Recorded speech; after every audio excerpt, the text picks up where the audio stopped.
amigas, muchas gracias por continuar siempre pendientes y atentos al desarrollo pues, de este proyecto. Es para nosotros un gran gusto pues, seguir trabajando precisamente en el desarrollo del mismo.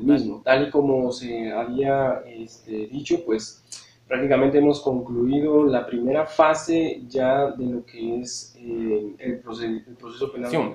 Antes de pasar a la siguiente etapa del proceso penal, nos gustaría hacer hincapié en algunos aspectos o algunas generalidades que son de suma importancia y que decidimos hacerlo en este momento para poder contextualizar y tener en perspectiva la forma y las formalidades de cómo es que se desempeña el proceso penal. Antes que nada les recuerdo pues que al finalizar esta semana esperamos ya tener concluido el protocolo de audiencias o el ritual de audiencias, con el objeto de que usted pueda ver materialmente y pues compartir con ustedes materialmente y en la práctica cómo es que en todo caso se aplicarían estos principios generales de los que hemos estado hablando y pues obviamente esta normativa procesal. Derivado de esto, entonces creemos en la necesidad de tener que referirnos a algunos aspectos o algunas cuestiones generales que también son parte del proceso y que son incidencias que ocurren previo a la audiencia de primera declaración, durante la sustanciación de la etapa de investigación y también un criterio bastante importante que ocurre durante todo, o una circunstancia, más bien un criterio, una circunstancia muy importante que ocurre durante todo el proceso. Y ahora explico cuáles son estos aspectos. El primero de ellos, a nivel general, al que nos quisiéramos referir, es a la sustanciación, a la forma, a la formalidad, al objeto y al sentido que tienen las audiencias unilaterales en materia procesal penal. Explicar efectivamente, como ya lo habíamos dialogado, la existencia de medidas de coerción, pero no de aseguramiento al proceso, sino de atracción al proceso, el orden lógico, la finalidad de la recepción y el tratamiento, sobre todo, de la recepción de prueba anticipada por parte del juez contralor o el juez de garantías. Y finalmente, en este mismo vídeo, discutir o proponer nuestro criterio acerca de la importancia social que refiere el antecedente o criterio judicial. Que dicho sea. Y cuando hablo de la importancia social del antecedente o criterio judicial, no me estoy refiriendo precisamente a la jurisprudencia, sino vamos a ir muchísimo, diría yo, años luz, a ser más concretos a lo que es el criterio judicial o el antecedente judicial y la importancia que reviste en una sociedad como la nuestra, que no obstante no ser de antecedente judicial, su sistema jurídico, su andamiaje, pues reviste características muy interesantes y oportunas de poder discutir. Siendo así, entonces empecemos hablando un poco acerca de la razón de ser, el contenido y la existencia de las audiencias de carácter unilateral. Pero para cuestiones prácticas, la primera audiencia con la que el juez de garantía se va a encontrar normalmente son las audiencias de carácter unilateral. ¿Qué son estas audiencias de carácter unilateral? Bueno, pues en estas audiencias regularmente lo que va a ocurrir, y quisiera yo referirme específicamente en esta ocasión al tema de la solicitud de atracción del ciudadano ante el juez para la imputación de cargos. Básicamente para eso es que sirve esta audiencia de carácter unilateral. Acá sucede un fenómeno bien importante. Debemos de recordar, como se ha venido mencionando y como lo decía Waldo, el juez no representa al Estado, el juez representa al poder soberano de la ciudadanía, del pueblo, de la República. Entonces, en ese caso, pues como tal, es el juez, como representante de ese pueblo, el único que está capacitado a vedar o a imponer la privación del goce de garantías de carácter constitucional. Por eso es que el Estado de Guatemala, a través del Ministerio Público, se presenta ante el juez a decir que es necesario que atraiga a su presencia a un ciudadano determinado porque éste tiene información, es decir, el Estado tiene información suficiente para pensar que la actitud del ciudadano ha sido contraria a la ley. En esta audiencia unilateral, debemos de recordar que no es una audiencia para la imputación de los cargos, porque obviamente en la audiencia se va a encontrar solamente el Estado de Guatemala frente al juez. En esta audiencia entonces no es necesario que el Estado de Guatemala cuente la historia contextualizada de los hechos que ha investigado en las preliminares el Estado de Guatemala y con las que fundamenta su razón de requerirle al juez la atracción del ciudadano ante su presencia. Bastaría, pienso yo, según la lógica de esta audiencia y de lo que establece el Código Procesal Penal, con que el Estado de Guatemala le indique al juez que tiene información suficiente, razonable y seria para pensar que es necesario que al ciudadano que se le va a indicar al juez deba de imputársele cargos por la comisión de determinados hechos contrarios a la ley. Con esta afirmación hecha por parte del Estado de Guatemala, tomando en cuenta que es un Estado serio, un Estado de derecho y que puede al mismo deducirse las responsabilidades al hacer afirmaciones contrarias a la lógica y a la ley, el juez debiese de tener por basto o por suficiente el mandar atraer al ciudadano ante su presencia para escuchar entonces sí cuáles son esos cargos que el Estado desea atribuirle o imputarle. ¿Cómo funciona esa atracción del ciudadano ante la presencia del juez? El juez ha escuchado el señalamiento que hace el Estado de Guatemala y entonces considera válido el tener que atraer a este ciudadano ante su presencia para escuchar cuáles son esos cargos. La forma de atraer a ese ciudadano ante su presencia básicamente diría yo que son tres a mi criterio: una forma directa, una forma derivada y una forma convergente. Explico. La primera y la forma directa es efectivamente a través de la citación. La citación, aunque pareciera que no es la limitación a derechos y garantías constitucionales, resulta serlo, porque de hecho al ser citado el ciudadano tendrá que modificar un estilo y un orden social de desarrollo dentro de la comunidad en donde éste vive o dentro de su núcleo social. Eso ya restringe las garantías y los derechos constitucionales que le asisten a los ciudadanos. Esta citación, obviamente, debe de llenar ciertos requisitos pues, que están establecidos en la ley, y específicamente acá nos podemos referir al artículo 254 y 255 del Código Procesal Penal. Si a esta citación hecha por parte del juez el ciudadano no compareciese voluntariamente, entonces viene una forma o una medida de coerción que es derivada, que era lo que me refería, y en este caso es la orden de conducción. Es decir, al no presentarse el ciudadano a la citación, lo que deriva y es pertinente es ordenar la conducción del mismo. Esta conducción pues obviamente es a través de la fuerza pública, y debemos de recordar que el juez la ordena, pero es el Estado de Guatemala quien la ejecuta a través obviamente de la Policía Nacional Civil. Esta conducción no necesariamente debe de ser establecida en una hora o en una fecha, aunque eso sería lo ideal, decir a la policía conduzca al ciudadano a la presencia del juez o atráigalo ante el juez en una fecha determinada a una hora determinada, pero incluso esta conducción soy del criterio que puede ser una conducción de tipo abierto. Pareciese ser parecido, valga el pleonasmo, en cuanto a que es una orden de aprehensión. Realmente no, y más adelante voy a explicar por qué. En efecto, la orden de conducción lo que hace es ordenar al Estado de Guatemala a través de la Policía Nacional Civil el atraer ante la presencia del juez al ciudadano que tendrá que escuchar la imputación de los cargos que se hacen en su contra.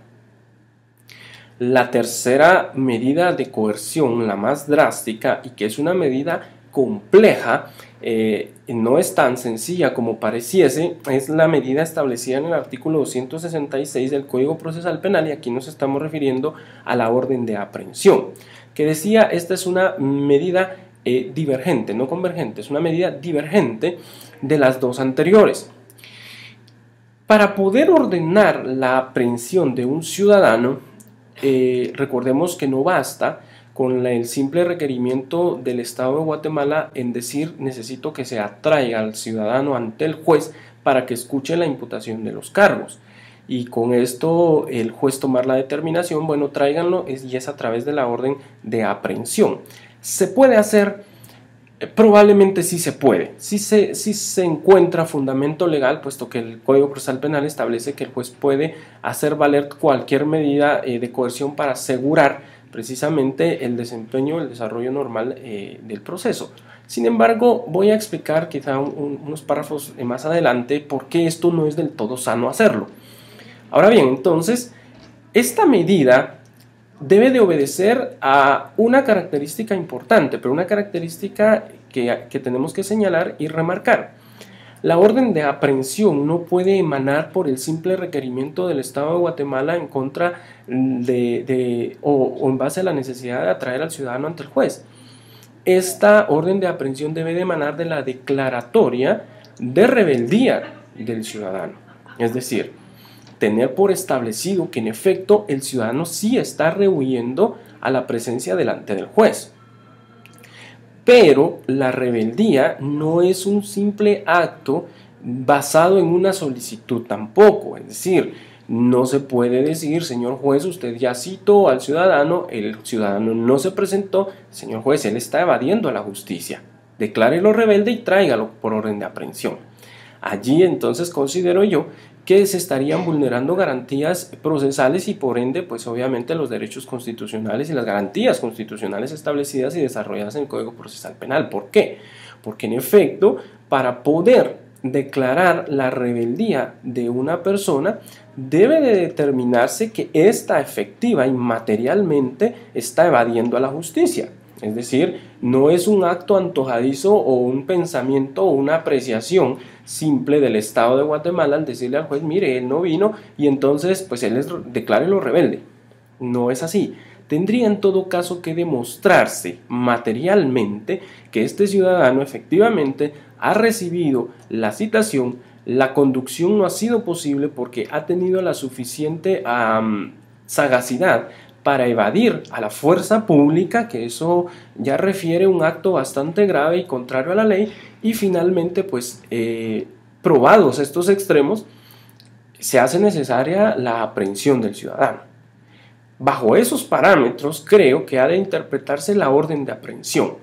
¿Por qué bajo esos parámetros? Bueno, en primer lugar, jurídicamente, al declarar el juez de garantías rebelde a un ciudadano al llamado que le está haciendo, técnicamente le está menoscabando todos los derechos que éste pudiese tener eventualmente de gozar de una medida que no sea prisión preventiva si es que éste llega a quedar ligado a proceso.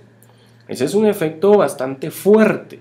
Es decir, si el juez, basado en la rebeldía del ciudadano, ordena su aprehensión, está cercenando la posibilidad de que éste pueda gozar de una medida que no sea la prisión preventiva para quedar sujeto al proceso. Porque recuerde usted que media vez se decreta la rebeldía de un ciudadano, este ya no puede gozar de una medida menos grave a la prisión preventiva si es que llega a quedar sujeto al proceso. Ese es un efecto pues de bastante análisis que hay que tener al momento de decretar la rebeldía, y por eso es que la rebeldía no puede decretarse basado en argumentos, sino basada en pruebas. ¿Por qué tampoco socialmente y lógicamente es sano ordenar la aprehensión de un ciudadano para atraerlo al proceso como medida de aseguramiento de atracción? En la sociedad se cree que la policía ejerce el poder público aprendiendo a los sujetos que se han visto supuestamente enrolados en la participación de la comisión de un hecho constitutivo de delito, y al día siguiente el juez lo libera. Esa es una apreciación que se tiene en la sociedad y por la cual el juez ha sido condenado drásticamente por desconocimiento, obviamente, del proceso penal. Pero de pronto creo que también se ha dado lugar a que ese pensamiento se funde en ese sentido. ¿Por qué? Porque efectivamente puede ser que así suceda. El juez ordena la aprehensión de un ciudadano, el cual le van a imputar cargos, y de pronto resulta que los cargos que le van a imputar son por hechos constitutivos de un delito quizá, digamos así, menos grave. Obviamente, por disposición y garantía constitucional, el ciudadano debe de gozar, si queda sujeto a proceso, de una medida menos grave a la prisión preventiva mientras se desarrolla la etapa de investigación. Efectivamente, entonces, ocurre lo que la sociedad aprecia. El juez ordena que la policía traiga al ciudadano a través de una aprehensión. Se hace todo, muchas veces el amarillismo, el escándalo social que suele ocurrir. Y al día siguiente, pues se conoce que el ciudadano recupera su libertad y que queda sujeto a proceso. La sociedad, lamentablemente, no tiene aún esa capacidad de conocimiento, no tiene ese conocimiento, tiene la capacidad, es obvio que sí la tiene, pero no tiene ese conocimiento que el sistema y el andamiaje jurídico guatemalteco permite esa situación. Por eso es que socialmente y lógicamente, lo decía yo, no es del todo correcto o muy sano en todo caso que el juez ordene aprehensión, bueno, pues por cualquier tipo de requerimiento que le hace el Estado de Guatemala a través del Ministerio Público. Hay que analizar muy bien precisamente la aplicación de esa institución que es la aprehensión. Quisiera referirme ahora entonces al siguiente punto que como cuestión pues, general es importante que vayamos perfilando ya desde este momento, y que es el manejo y la recepción de la prueba anticipada. Es una circunstancia que ocurre dentro de la fase normal y que debiese de ocurrir únicamente dentro de la fase preliminar o la fase de investigación, entre que se da la primera declaración y la discusión del acto conclusivo. Obviamente, pues esto lo ejecuta el juez de garantías. Acá hay un carácter, hay una situación bien especial que el juez debe tomar en cuenta y que se le pide. Cuando el juez de garantías admite la recepción de una prueba anticipada, debe de tomarse en cuenta que esta ya pasa a constituir prueba dentro del proceso. Y esa prueba obviamente ya se tiene por diligenciada. Y aún más que eso, ya se tiene por incorporada dentro del debate. Es por ello importante que el juez de garantías debe de asegurarse que el resultado o lo que se lleve a cabo como prueba anticipada debe de quedar en poder de éste y debe de agregarse a lo que la ley establece a la hora de remitir el expediente ante el juez de sentencia, si es que esto va a ocurrir en ese sentido. Muchas veces se hace la recepción de la prueba anticipada y esta o se devuelve o simplemente nunca se toma por el juez de garantías. Y al momento en que se llega al debate, pues obviamente resulta que la prueba anticipada se perdió. Esto es un tema bastante delicado porque debemos de recordar que si usted ya recibió la prueba anticipada, es el juez de garantías el responsable de resguardar la misma, permanecer con ella, y si al momento de la discusión del acto conclusivo considera que es necesario que ese caso en específico vaya a debate, deberá de agregar esa prueba anticipada a los antecedentes que la ley establece que deben de enviarse o de remitirse ante el tribunal de sentencia. Es un aspecto bien importante. Esto, pues obviamente la ley textualmente no lo dice, pero la lógica nos lleva a pensar eso. Cuando usted tiene una prueba y ya está diligenciada, es el juez el único llamado a tener que resguardar la misma, por lógica. Vamos a referirnos ahora a un último punto que se hace esencial discutir en esta fase del desarrollo del proceso penal, y es la importancia social del antecedente o del criterio judicial. Hemos de tener claro, creo que eso todos lo tenemos visto, que en Guatemala pues el antecedente no es parte del sistema jurídico o del andamiaje jurídico que rige en nuestro sistema procesal. Sin embargo, efectivamente sí se hace importante que el juez tenga en cuenta siempre el antecedente, en primer lugar, dictado por él mismo, el criterio sostenido por él mismo. En segundo lugar, el criterio sostenido por la sala jurisdiccional sobre la cual se es remitido en revisión o por recurrencia y por competencia, obviamente, las decisiones del juez que está conociendo. Y en tercer lugar, obviamente, importante dentro del ámbito nacional, lo que ha dicho la Corte de Constitucionalidad en los casos similares o en los casos pues con las mismas características del que se juzga. Y obviamente súper importante es que el juez siempre debe de tomar en cuenta y siempre debe tener en vista lo resuelto por la Corte Interamericana de Derechos Humanos. Esto permite la construcción de un sistema jurídico certero. ¿Por qué digo esto? Puesto que en ocasiones suele ocurrir que el juez resuelve de un modo en un caso determinado y de un modo diferente en uno con las mismas características. Es obvio, cada caso concreto tiene características y puntualidades que el juez debe de referir en su resolución, pero en la medida de lo posible y en lo general, obviamente el juez debe de sostener un criterio, porque esto le va a construir en primer lugar un carácter personal al juez. Esto va a construir dentro de la sociedad el establecimiento, la percepción de que las reglas son claras. ¿Qué es lo que pasa? Que efectivamente no se atiende al antecedente judicial, al antecedente y a los criterios ya establecidos por parte, primero del propio juez, por parte de las salas de apelaciones, por parte de las cortes de casación y por parte, pues obviamente, de la Corte Constitucionalidad y finalmente de las cortes internacionales que generan, pues obviamente, el bloque de convencionalidad.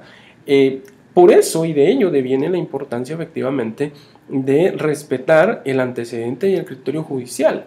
Que el juez se puede separar de eso, por supuesto, pero la separación del antecedente o del criterio judicial debiese de ser una separación a través de un razonamiento muy fundado, de un razonamiento muy elaborado, para que esto permita, pues como digo, certeza jurídica y la formación de un criterio a nivel social.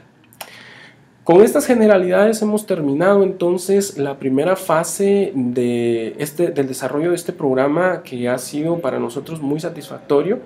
Estamos muy emocionados porque a continuación de este vídeo va a venir el desarrollo, pues como lo decía yo, del protocolo del protocolo de audiencias de las que hemos discutido, básicamente audiencias unilaterales, la audiencia de primera declaración y pues obviamente algunas generalidades ahí en cuanto a las medidas de coerción de comparecencia, a las medidas de coerción de sujeción al proceso, a la recepción de prueba anticipada y pues obviamente a la importancia que tiene el antecedente o criterio judicial. Muchísimas gracias por seguir con nosotros. Les deseamos pues que tenga usted un excelente fin de semana, que tenga usted una muy buena semana laboral también, muchos éxitos y bendiciones en su hogar y en todas las tareas que usted desarrolla. Muchas gracias.